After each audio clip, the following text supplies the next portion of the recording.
Now, for my next review, we're going back to some of the early days on the Nintendo Entertainment System. As for early days, I'm talking 1984. It's a game created by Irem named Kung Fu.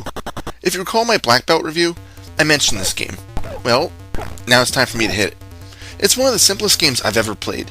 But by simple, I don't mean easy. I mean it's got a basic feel to it. You play as a dude named Thomas and are trying to save your girlfriend named Sylvia. Sadly, there's no Wang here. There's plenty of hugging though. You go through 5 floors of overly friendly guys while kicking faces and punching crotches. If you can manage to finish those 5 stages, you do save the girl, but get to do it again, over and over, until you lose all of your lives. And with only 1 extra life available, at 50,000 points, it may not take long. The regular enemies aren't really anything to worry about, but the bosses are another story. Each stage is a simple romp on a flat piece of land that looks like a wide wooden gymnastics balance board. Endless swarms of foes will come at you from both the front and the back of your player. Use A to punch your enemies, or B to kick them. Punching has less range, but gives you double the points. You can also crouch and attack, and jump and attack. Jumping attacks have very limited use though, and those are pretty much limited to boss battles. Ducking attacks are slightly more useful, but not by much. Many of your ducking strikes will only be done just to dodge a high attack, especially with bosses or the knife throwers. And, for the record, when you duck and punch, doesn't it look like you're ball tapping the guys? Maybe I should talk about your enemies a bit. Your main thug is a guy wearing light blue and pink clothing. Somehow this is completely threatening.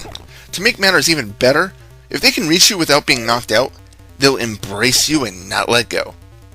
Seriously. This quote-unquote attack will slowly drain your life until you manage to free yourself by wiggling a control pad and press both A and B buttons to simulate struggling against the hug. You probably won't have to worry about this too much, as Thomas attacks pretty quickly and the enemies move slow enough.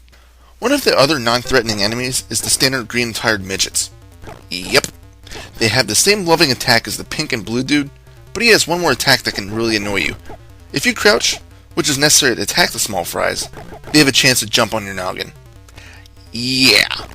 Again, it doesn't do a lot of damage, but you still want to minimize any damage to you, as you'll typically need as much health as you can keep to defeat the bosses, who, unlike the other enemies, actually pose a challenge. The other main guy you see is a knife-throwing guy, and he's actually a slight cause for alarm. He'll obviously throw knives at you, but they're easy to predict and you can jump or duck accordingly. He'll sometimes run backwards to avoid any attack, but he's still easy to defeat. These guys are your main enemies on floors 1, 3, and 5. For the 2nd and 4th floor, you have animals to worry about. That's right, animals. On the 2nd floor, you have 3 primary enemies. One is a vase that will drop to the floor and spawn an unkillable snake. You can destroy the vase to prevent the snake from appearing, but be careful not to have the pot land on your head. The second is a pot that will drop and spawn a dragon. You can defeat the dragon by striking in the head before it breathes fire, but if you're too slow, just duck and dodge it until it vanishes. The final enemy on this floor is a small ball that will float down, vibrate a bit, then explode into fragments. You can actually safely just walk right by them and keep going. All of these enemies will shave off about a third of your health each time you get hit. I don't understand that. I get the enemies actually striking you, hurting you a bit, but what about the pots falling on your head? Are they made of metal or something? It's not like an anvil dropping on your head or anything like that, and it's not a huge height either. Because of the health damage ratios, the 2nd and 4th stages are actually harder than the other 3.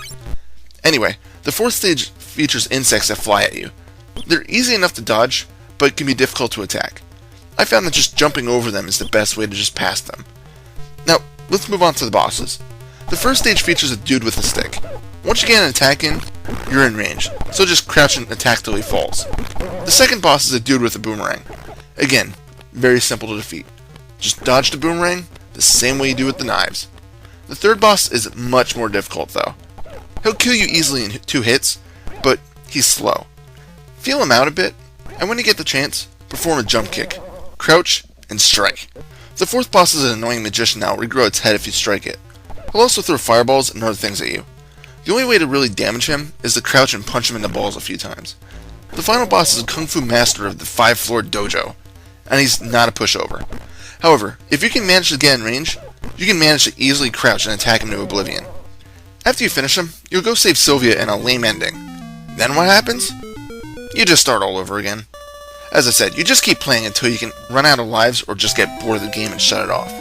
There's no continues, so losing all of your lives will force you to start over, but with only 5 stages, it's not really a huge issue. You can easily complete the first set of stages in 15 minutes. Being that this is an older game, of course the main point isn't to save the girl, but instead to just rack up your score. Again, you do manage to get an extra life at 50,000 points, but when you get it, it sounds like someone is entering a store, not that you got an extra life. The only other real sound you'll hear is Thomas hi-ying, which is actually pretty impressive for the NES game, especially being that early. Being that the game is simplistic in nature, I'm done saying what I need to. No matter how sarcastic I may have made it sound, it's actually a pretty good game, especially if you just wanted to kill a few minutes of your time. You won't get a lot out of it, but it's still fun nonetheless. It's just a shame that you don't play as Chuck Norris this time around. Final score? 8 out of 10. This is Reaper. Happy fragging.